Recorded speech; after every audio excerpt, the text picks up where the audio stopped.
Hola, hola a todos, soy Silvia, la responsable de Sur Ediciones, y quiero daros las gracias a Rafa y a La Buena Letra, que siempre se portan súper bien con nosotros, y sobre todo a todos los que estáis aquí, porque este es un momento...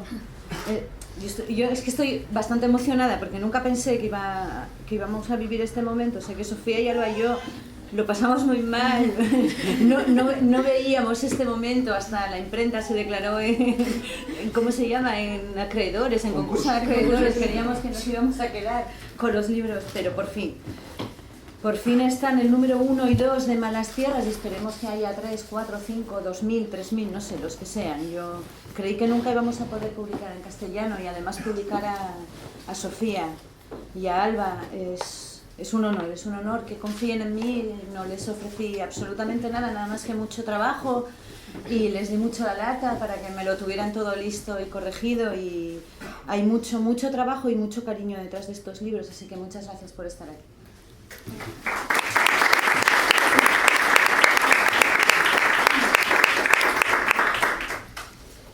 Bueno, muy buenas tardes.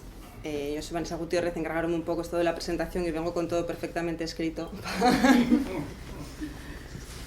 Antes de nada quería daros las gracias a todos por estar aquí en este momento, y digo en este momento porque, aunque sé que la vuestra presencia, yo por los dos autores que me acompañan y por estos dos maravillosos libros, bien podréis hacer por los pequeñinos y llegar dentro de unos minutos para forrarles divagaciones peles que me pueda yo perder ahora, que me voy a perder, que posiblemente aporten poco o casi nada a los textos en sí, y que probablemente os resulten aburríes. Yo soy la primera que entendería que llegaréis para el momento en el que intervienen las verdaderas protagonistas de la presentación, que son ellas, y que son la razón principal de que yo esté aquí esta tarde. También os voy a pedir disculpas porque no voy a hacer gala del don de la oratoria, que no tengo, y voy a ciñirme a estas notas que fixe, y que prometo que intenté que fueran más o menos breves. Y es la forma que tengo de tratar de mantener un discurso coherente, estructurado más o menos, y de no me perder en esas divagaciones que vos decía y a las que tengo cierta tendencia, porque especialmente cuando algo te resulta sugerente, y es normal que una idea te lleve a otra y así hasta el último pensamiento posible, lo que resulta también bastante complicado a veces de exponer.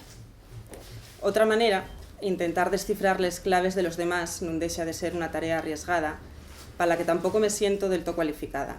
Y aunque podría decir que el papel que ocupo hoy me produce inseguridad, este punto tengo que negarlo. Estoy perfectamente segura de las mías incapacidades y tengo fe plena en las mías carencias de que pueden quedar y van a quedar perfectamente expuestas en estos apuntes. Así que lo dicho, el que espere inteligencia y un buen discurso que vaya agarrando los libros y yendo a partir de este momento.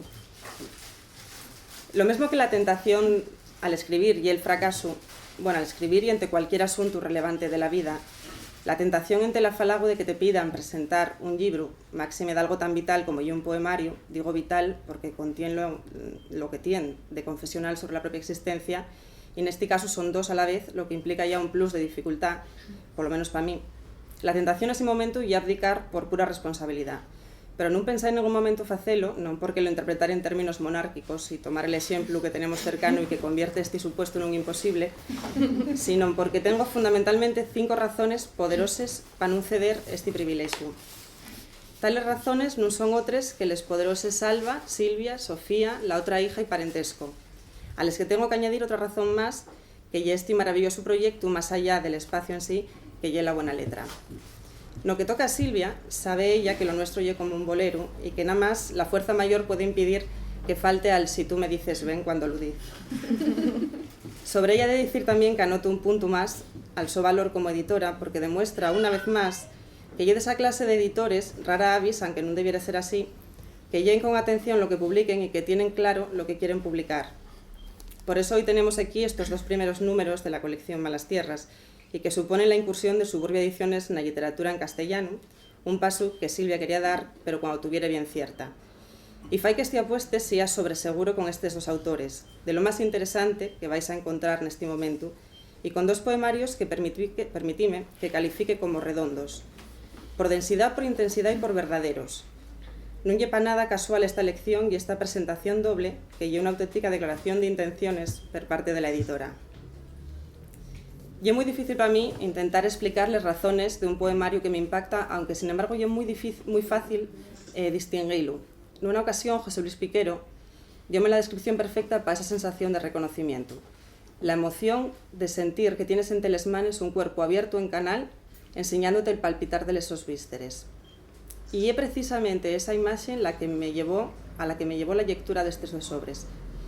Acto seguido, y aquí empiezan las mías divagaciones del Scalbertí, pensé en los retratos de Francis Bacon y en aquella reflexión suya que decía que sin duda somos carne, somos descarnados cadáveres en potencia, pero contó, unos huellos avezados van a saber reconocer al ser humano identificando al individuo.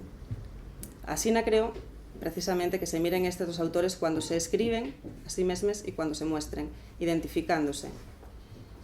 Y si Aristóteles aconsellaba na súa poética que los que escribían tragedia habían imitar a los buenos retratistas, habríamos decir que tanto Alba como Sofía logren esos perfiles nos sus poemes y na armazón después del propio poemario.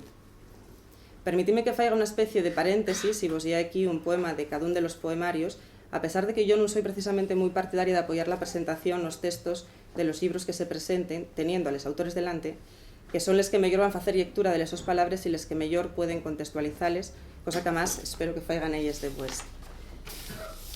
De Sofía, precisamente, el poema aprovecho, el poema que da título al poemario, a la otra hija. Papá, naide como yo para nacer y justificarte el mundo. Ya no te ahogarás en los largos de la piscina. La vida será un paseo en el que la pequeña corre de papelera en papelera por todo el muro. Te inventarás cuentos, harás míos a los Beatles, Oldfield, el mar. Acaba de llegarte un puzzle y aunque no ves la imagen última, sabes que al ordenarlo será muy hermoso. Pasará el tiempo y tu escuela, llegarán ellos tan anónimos y pensaremos parecido, pero ya no lo mismo. Y creerás que valgo mucho más de lo que todos los días verás que valgo. Nada que añadir. Y de Alba, otro poema que también me parece definitorio de la su voz y de parentesco, en blanco y negro. Mi abuela era hermosa, espectral, distante en la única foto conservada. Pasaba las páginas del álbum, sabía que sería como ella. Tendría nietas y una casa con flores en el sofá, mullidos crisantemos para cunar mi sangre y su pasado. Entonces no sabía que mi abuela murió antes de envejecer. Cerrado el paréntesis aclaratorio, como creo que se notó que me interesa la idea del retrato, voy a seguir con ella, porque igual que aquello del cuerpo abierto un canal entre les manes resultame muy apropiado para falar de determinadas sobres que les que logro el estremecimiento de vemente un espello, como ya este caso o estos dos casos. Así que aquí voy a agarrar otra licencia, como paso siguiente en esas elucubraciones, esta vez para leer el fragmento del estudio El retrato de la antigüedad occidental de Pedro Azara, que rescaté porque me vino a la mente precisamente traído por estas reflexiones. Dice Asina refiriéndose al mito griego del orixe de la pintura. Cuando cayó la noche, una moza de Corinto, fía de un hábil alfarero, despidíase del su prometido que partía a la guerra al alba. El mito añade que la débil llama de una vela proyectaba el perfil del mozo en una pared. A fin de guardar para siempre un recuerdo del su amante y de tener la sensación que de alguna manera éste iba a seguir estando con ella, el padre echó barro sobre el muro y reprodució el perfil del mozo, creando el primer relieve cerámico y el primer retrato. Así en la pintura, y en concreto el retrato, quedaba asociado a la sombra, y era un doble de la sombra, captábala y fixaba para siempre. Dado que la sombra, dice Pedro Azara, está íntimamente ligada al ser vivo, y que ningún puede vivir sin sombra, solo los fantasmas, los espectros, los aparecíos, al igual que los seres celestiales, aéreos y descarnados carecen de ella, la sombra ye la señal o el signo de la presencia de un ser vivo. La sombra denótalo, precédelo o síguelo, y el indicio ineludible de la su presencia y manifestación. Esta íntima relación que se da entre un ser y la su sombra, dada la conexión entre el retrato y la sombra, justifica la que existe entre un retrato y la persona retratada. El retrato, y voy acabando aquí con la cita, llega algo así como un espejo en el que un rostro se mira. El retrato vuelve la faz y la mirada de una persona. Por eso la comparación con el espejo no es casual por dos motivos. La realización de un autorretrato requiere el empleo de un espejo, por lo que un autorretrato no reproduce los rasgos reales del artista, sino los que ya tienen una condición imaginaria, los rasgos que el espejo devuelve.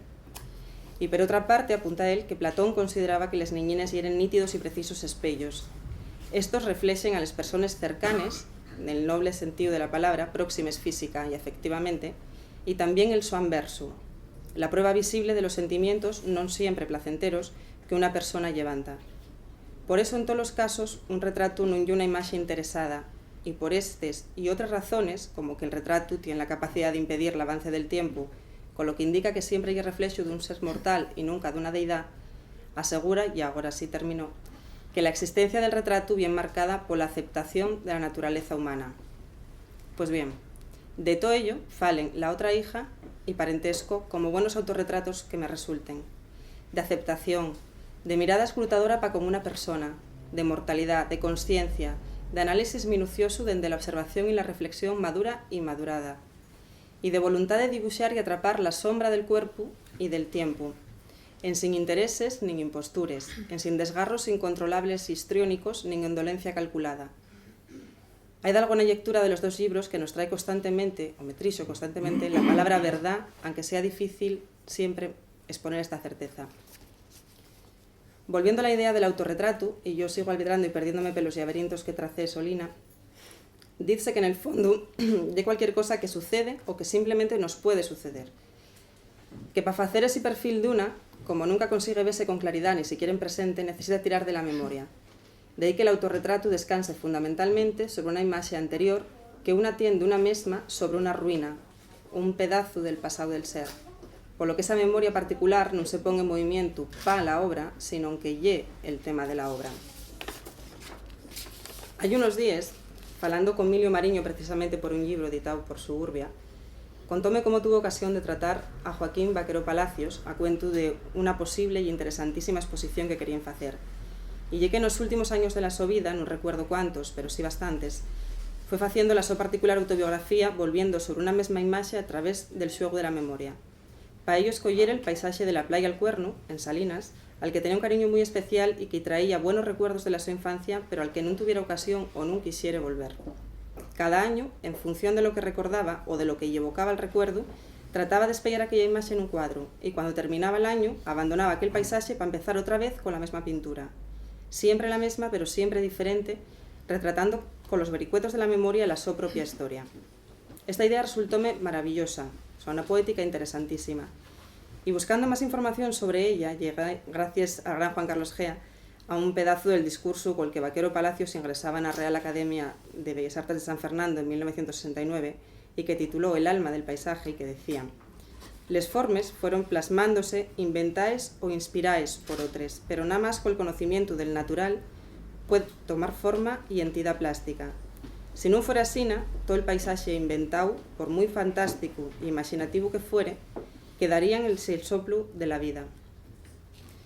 Otro tanto diría yo, precisamente de la poesía. Nada más con el conocimiento, por mucho que, por supuesto, la inspiración, la formación y las influencias de otros sí es fundamental, nada más con ese conocimiento puede atrapar ese soplo vital que les fai verdaderes.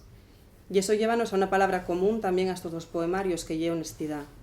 Y creo que se fixo palpable nos respectivos poemas que vos aí hai un momento.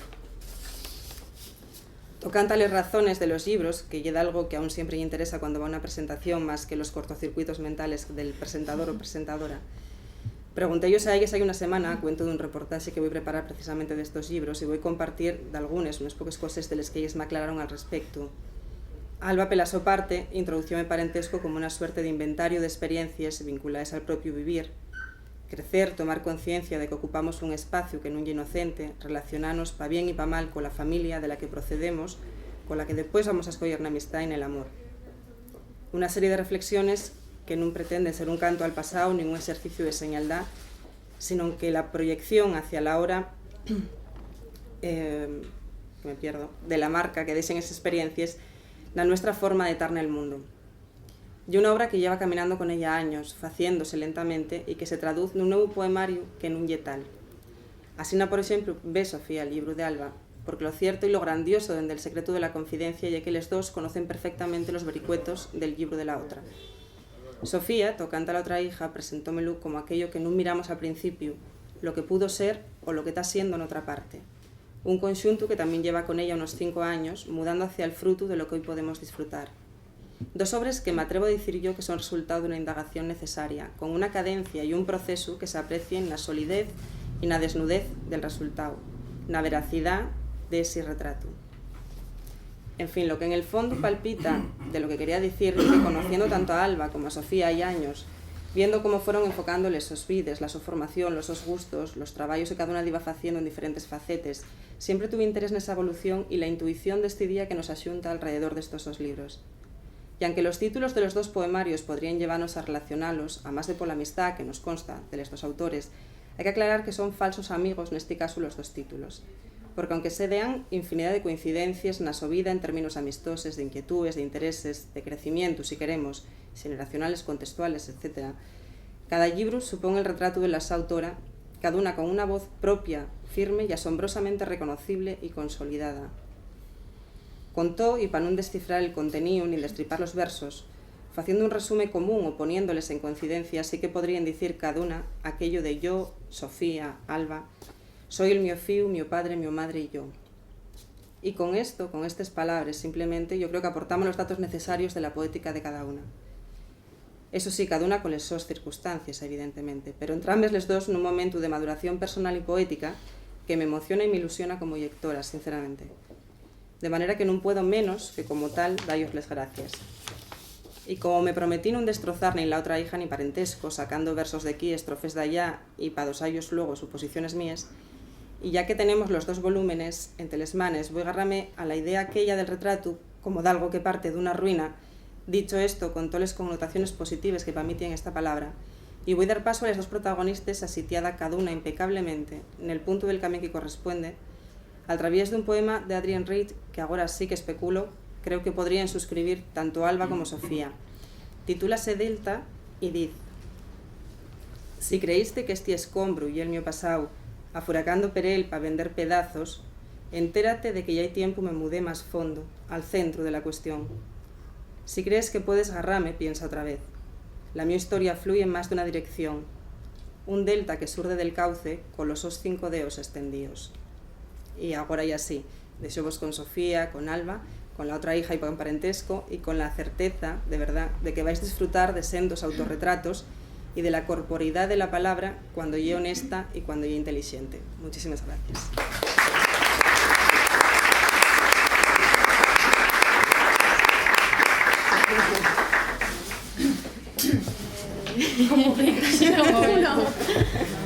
Venga, tiras.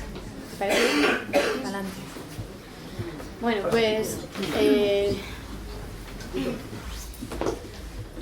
muchísimas gracias por estos retratos y por la lectura y bueno, y por todo, y por aceptar la liada que te estábamos haciendo de presentar los dos libros. Muchas gracias a todos los amigos, la familia, la gente querida, los hermanos fundidores, no sé, a todos los que estáis aquí. Yo sí que me siento hoy querida por encima de mis posibilidades, y digo bien, porque son posibilidades compartidas, entonces de verdad que muchas gracias. A Rafa, como siempre, muchísimas gracias por cedernos el espacio de La Buena Letra. Incluso yo creo que no dudamos cuando estábamos pensando dónde bautizar a estos pequeñinos.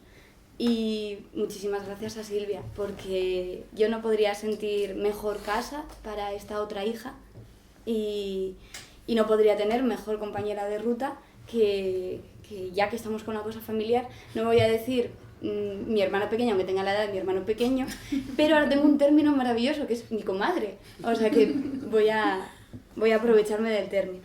De verdad que si en algún momento pude dudar de compartir estos poemas, me lo pusieron muy complicado para mantener la duda, porque sonaba todo y es todo demasiado bonito.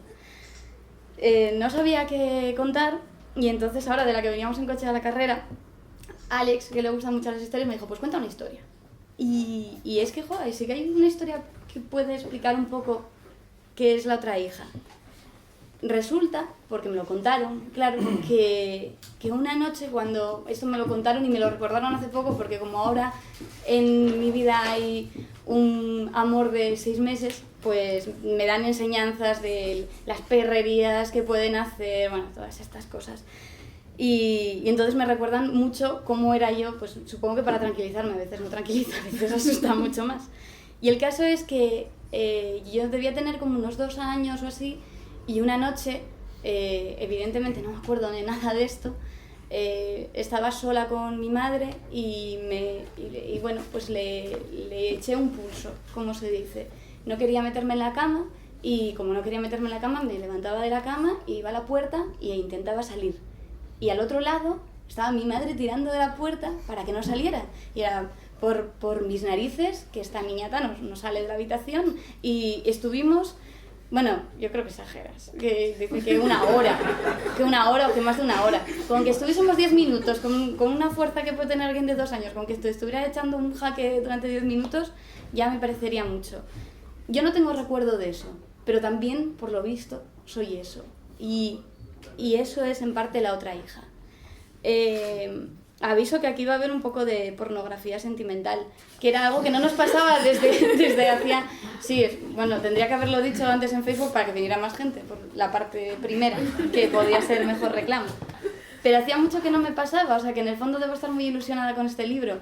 Recuerdo la presentación precisamente del libro con el que se estrenaba la editorial Hesperia, que Héctor aquí presente también y Alba, déjame hablar un poco, que Héctor y Alba tienen justo el primer libro, el de Víctor García Méndez, un buen amigo, pues lo presentábamos en 2008, hace unos añitos ya, y había unas amigas de la editorial La Bella Varsovia, cordobesas, que alucinaban porque al final nos acabaron saltando las lágrimas a todos y dijeron, en Asturias lloráis mucho. Y yo creo que era también el efecto de Aurelio González Obies y que todos hemos estudiado en la Universidad de Oviedo y se nos nota, que sí que nos emocionamos mucho con la poesía. Decía mucho que no me pasaba. Y cuando estos días pensábamos en cómo íbamos a hacer hoy, nos llegaban las preguntas de Vanessa que eran mucho más acertadas de lo que ella misma sabrá incluso. Y nos removíamos un poco de estos años de trabajo, porque encima como llevan años acompañándonos a cada una el libro que presentamos, pues todo eso está ahí también, lo biográfico está ahí, pues me ponía a pensar en cosas, entonces me huelo que esto pues puede tener su pornografía sentimental. Luego no la tiene y os sentís decepcionados, así que ya lo siento. Pero el caso es que yo recordaba que precisamente en aquella época en la que se presentaba el libro de Viti, una mañana estábamos en la casa de Alba, que tenía entonces en Madrid, que además tiene una buena historia esa casa, y yo le enseñaba este poema y ella fue la primera persona que me dijo que aquí había un libro, muchísimo antes de que lo hubiera, o de que yo lo supiera. Hijos del mundo futuro. Hay que aprender idiomas. Créeme, o mejor búscate a alguien de fuera. No sé, un francés, un inglés, un chino, un chiste. No, es un chiste. Lo digo muy en serio. Así los críos salen bilingües y con 2 lenguas ya cogen mejor la tercera y la cuarta y quién sabe. Quizás un día no tengan que hablar contigo.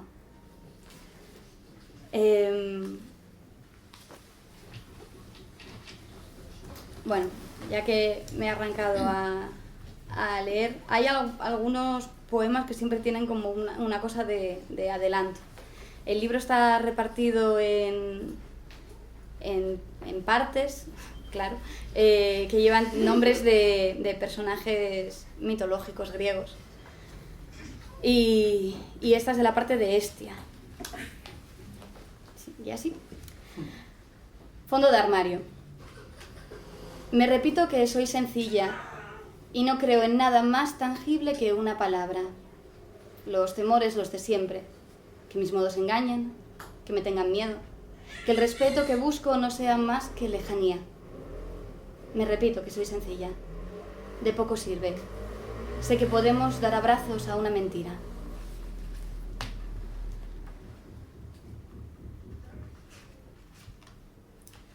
Bueno, el poema que leyó Vanessa, La otra hija, no me atrevía mucho a... No lo voy a leer, claro, porque ya está, pero es un título... Al final opté por el título porque significaba más cosas que las que hay en este poema. Pero recuerdo que Óscar Hahn me desaconsejaba, en los tiempos en los que yo estaba en la residencia de estudiantes y coincidí con él, que titulase un libro igual que uno de los poemas porque le estaba dando mayor relevancia. Espero que no lo leáis así cuando tengáis el libro y lo volváis a leer. A cambio, ya que hay una otra hija, también hay una hija. Sería rubia y muy lista, o así la imaginabas al ver las fotos de mi infancia. con la sonrisa más entera del mundo, añadías siempre, como la descripción de un monstruo bello, el más conmovedor de los dibujos en un bestiario de ángeles. Y ya la querías, aunque nunca tuvimos valor para estar toda una noche juntos o cogernos de la mano por la calle. Ya te aferrabas a una idea que cada tarde rebautizabas que no podía estirarse por más tiempo, igual que la manta que nunca nos arropaba del todo, igual que el hambre, que nunca fue verdad del todo. Rubia y muy lista hace ya 4 años. Ahora la llevas al colegio, de la mano por la calle, y la envuelves en una manta dulce y le hablas de mí, de lo poco que pensé en ella. Os llega el sueño, tranquilos, y pasáis toda la noche siendo valientes, con la inteligencia jamás fracasada. Es complicado leer mientras estoy oyendo a esto al fondo, por si había lugar a duda. Está en ello desde hace... Bueno, tampoco quiero extenderme más, así que leo un par más y ya lo dejo. Feedback. Yo no digo que no te haya funcionado con otras eso del síndrome de Estocolmo, ni siquiera que no te pueda funcionar conmigo si me enfrento a un rapto de memoria. Solo digo que también a los secuestradores les asustan los truenos, les aguardan las noches. Y casi para cerrar, un poema un poco más extenso que ya tenía ganas de ver publicado y que voy a descubrir ahora mismo, que igual lo recito ya mecánicamente de una manera distinta como está. No vayáis siguiéndolo en plan misal, porque igual no... Bueno, se titula Ce n'est pas une pipe, esto no es una pipa. Y yo tampoco soy la que está aquí sentada. No soy la joven promesa, la chica lista con la flor a piel de ingenio, ni siquiera la rubia rizosa de los amantes simultáneos o aquella a la que le dolía la vida como si fuera una cicatriz por toda la garganta. No soy la que está en busca del personaje mágico, ni la que con ojos encendidos mira y se cree delicada como si Cézanne la pintara cada vez que se recoge el pelo con un lápiz. No soy la que ríe y contagia, ni la que grita de placer tantas veces.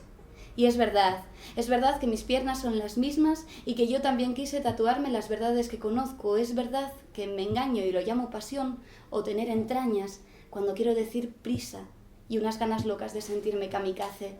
También ella y yo sabemos las mismas canciones y crecimos enamorándonos de cualquier idiota que fingiera tocarnos como guitarras, pero no soy esta que aquí, sentada, tira piedras a su tejado y no le importa porque en él vive un violinista y la ciudad le parece bella como un crepúsculo azul o enfermo. A mí no me gusta tener el corazón hacinado en la glotis, ni las madrugadas hambrientas, ni que se sepan mi nombre, tanta gente sabe mi nombre, ni creer que incluso borracha, con la cabeza revuelta, el aire para siempre suspendido. Sigo con la imagen de Lolita que dice quiero estar sola mientras espera que la dejen dormir en otra casa. No, yo tampoco soy de los Buendía, ni Clara Prueba, ni una mujer habitada por todas las luchadoras de la historia. Yo tampoco quiero tener anécdotas fabulosas para contar en primera persona, ni ser la conversación difícil de las noches en que todo se confiesa. No lo soy. Y si aún lo fuera, si aún me dejara los mejores relatos junto a cañas y sombras, si aún bailara entre situaciones novelescas, si aún esperara que alguien me describiera porque nací para vivir en un cuento de Dickens o de Auster o de Borges, si aún me parezco a esta aquí sentada, será que lo estoy dejando. Dadme tiempo. Gracias.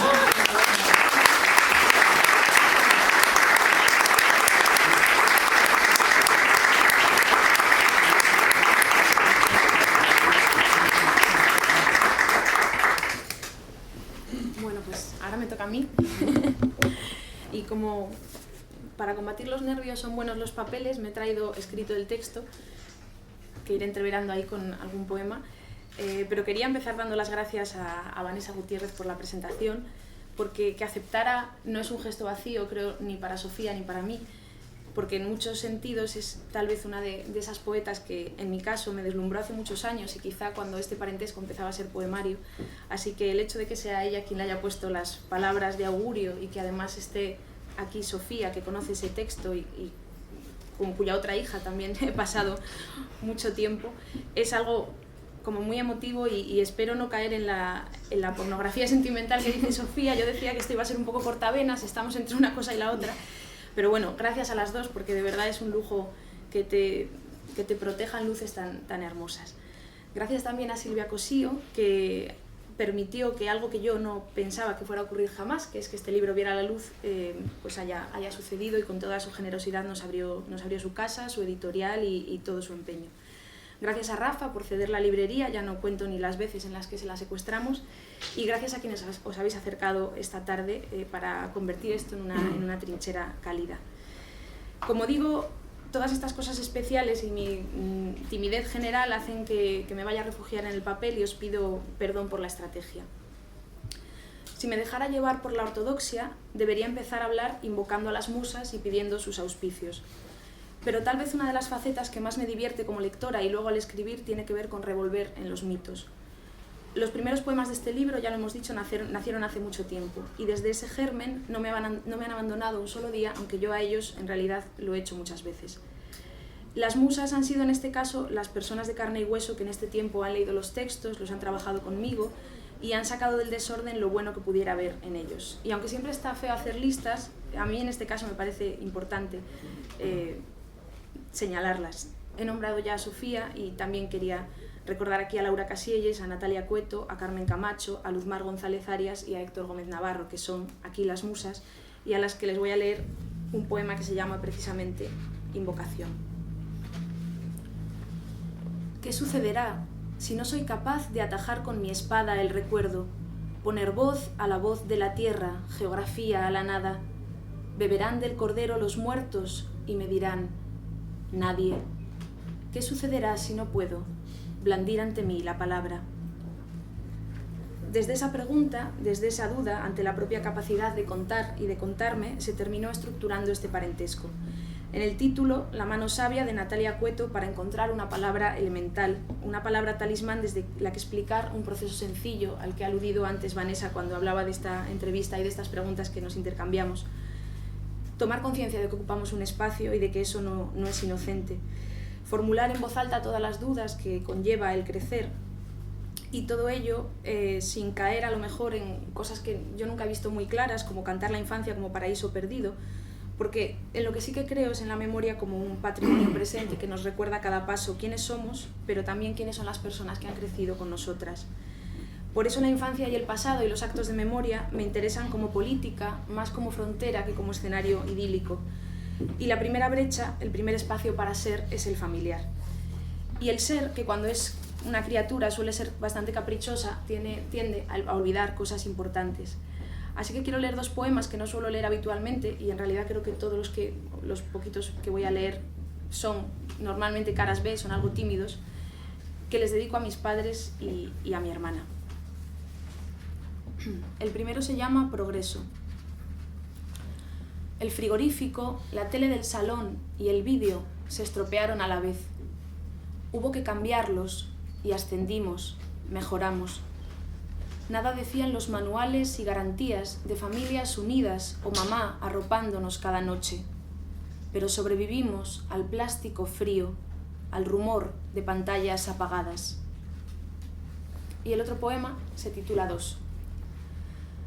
No recuerdo la casa donde aprendí a caminar, el minuto de las palabras germinales, el cuerpo a cada paso de mamá, el tiempo sin memoria de mi hermana.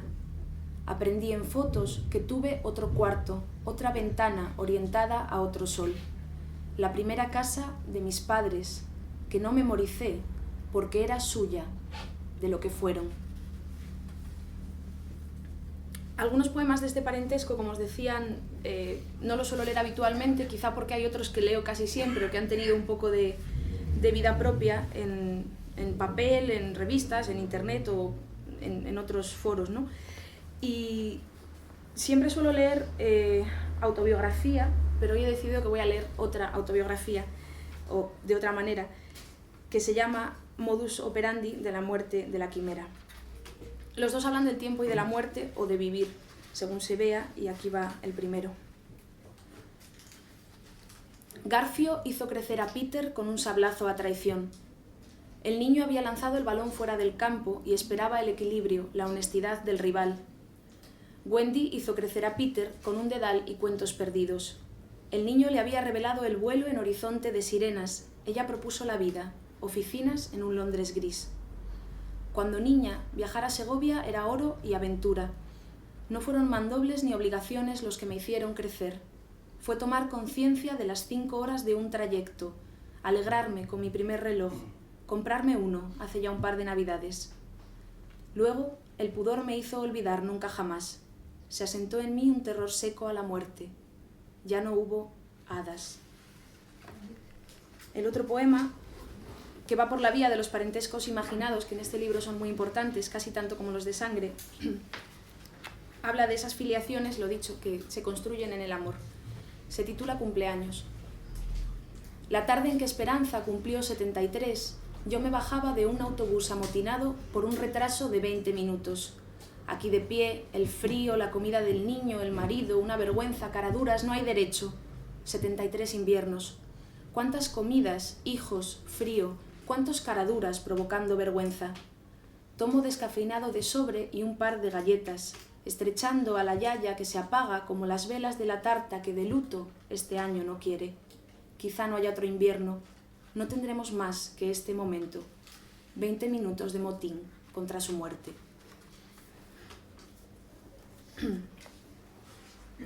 Hay un verso maravilloso, yo creo, verso, canción, cosa, de José Alfredo Jiménez que dice: las ciudades destruyen las costumbres, y que para mí tiene que ver con Madrid, de donde vienen en parte estos dos libros, y con la primera vez que salí de casa para estudiar por un cierto tiempo.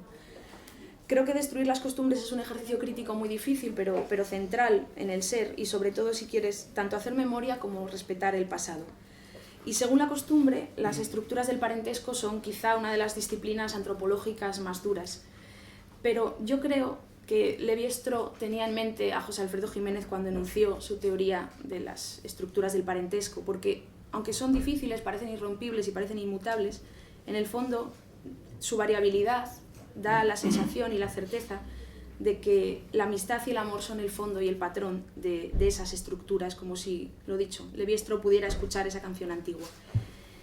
Quiero leer unos poemas que pertenecen a la segunda parte del libro y que quizá tienen que ver ya no tanto con la familia y el pasado como con pensar eso desde el presente, que hablan, creo, de cómo las ciudades nos destruyen para dejarnos ser sin el riesgo de la idealización que hay que afrontar y con el imperativo de ser valientes. Uno es el de la contraportada del libro, así que aquí lo tengo fácil, que se titula Lost in Translation. Cuando terminó de recorrer el mundo, Ulises tenía 20 años. Tras largos viajes le quedó la sólida certeza de que nada había merecido la pena. No se puede regresar a un sitio que mientras tanto ha permanecido inmóvil. Y el otro que quiero leer en este sentido, que introduce el amor, y ya para ir terminando, dice así. Se llama Genealogía. La carne se despertó con la llamada del afilador. El cuerpo comenzó a temblar, a sudar, hasta sacar de sí las imágenes de su mundo, los contornos familiares. La casa dejó de extrañarla y fue natural abrir los ojos en luz. Del barrio memorizó las distancias entre un estanco diminuto y la tienda china. La piel se hizo a la brisa en la terraza, al calor de la tierra en el metro. Y del camino anterior solo quedó otro cuerpo cuidando del suyo, otro capaz de interpretarle los ritmos de la carne en el sonido del afilador. Espero haber sabido en este texto, que no sé si por texto era más ordenado y al final ha acabado siendo lo contrario, haber podido contar un poco de lo que Vanessa ha hablado y de lo que mueve este parentesco. Pero por si la timidez que ha sido excusa de lo escrito no ha evitado que yo me embrolle, voy a leer el último poema, que podría ser un resumen o un principio, según si después os hemos convencido para que sigáis con los textos. Se titula Inventario. Guardo objetos como dones sencillos que hurtar a la avaricia de la muerte, las historias raptadas, las palabras prendidas del tiempo, cometas. Guardo detalles que caldean la nieve, el abrazo como llanto de la mar, nuestra piel ofreciéndose al frío en el combate diario del temblor. Guardo todo porque todo me señala. El niño que se esconde en el tejado, la mujer que camina a la vereda arrancando las zarzas que ocultan el refugio, nosotras que crecimos del rescate. El futuro todo cabe en esta casa. Sus fantasmas nos conceden el perdón. Muchas gracias.